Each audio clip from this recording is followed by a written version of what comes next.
I'm Jimmy Leslie, and I'm the resident artist for Liquitex Artist Materials, talking Liquitex Professional Paint Markers with you today. I want to show you the proper way to prime the paint marker to get the paint to flow out of it, and then show you what people can sometimes do if they don't know any better, make a simple mistake, which is flooding it, and how we can avoid that, how we can clean it up.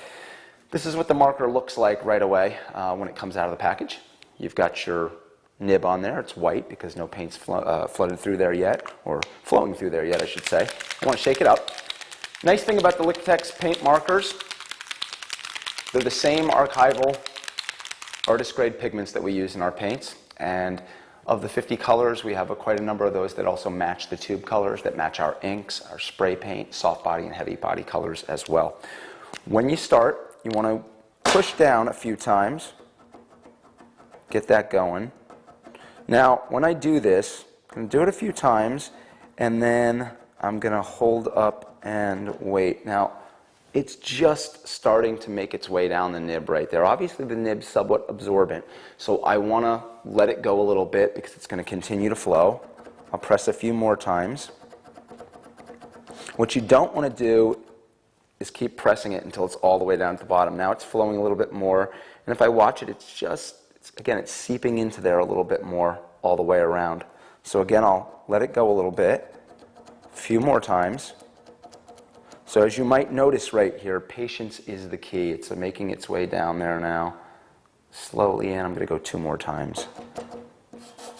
Now I can start to draw with my paint marker, and I get a nice band of color across there. I can go with the edge and get smaller lines. I can get thicker lines across the surface. Now, we'll put this one down, and I'm going to open up another one. And here's more commonly sometimes what people may do. They'll keep pressing it. We're impatient, I think, by nature. People tend to be, I know I can be, and they keep doing this and keep doing this until it's all the way down at the bottom. Don't do this, because what will start to happen is once it's all the way down at the bottom like that, the nib can't hold anymore and it's going to start flooding. And what I start to do is I have a pool of paint right here now.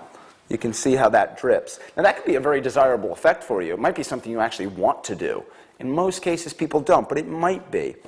If you do get flooding like this, and you want to clean out the cap, because what happens is it starts to well up around here. Again, the nib can't absorb anymore. So I'm going to unscrew it like this. And watch this. We'll see here. There's my paint in there. And I'm going to take a little bit of paper towel here. I'm just going to clean that out. I'm also going to take the nib. I can pop that right out of there. So I can clean out this whole area. That way it's not filled with paint now. That cleans that up a little bit. You could take the nib and the paper towel as well. Just sort of squeeze that. Get a good portion of that out of there. Replace that, and I'll also clean off this end. So remember, if you like that dripping look, there's something you want to do, you might then want to get a really precise line afterwards. So you can clean it out. I don't have anything all over the place again. Replace my cap, and now I can draw without the fear of it dripping all over the place. So remember, take a little patience when you first start to prime the pen. Right? That nib is absorbent. It wants to absorb that paint, and if you keep going down on it, depressing it again and again and again, you're going to flood that area. But again, it's an easy cleanup, not a tough thing to fix that. For more tips on paint markers and to see the whole line of Liquitex products, check out liquitex.com.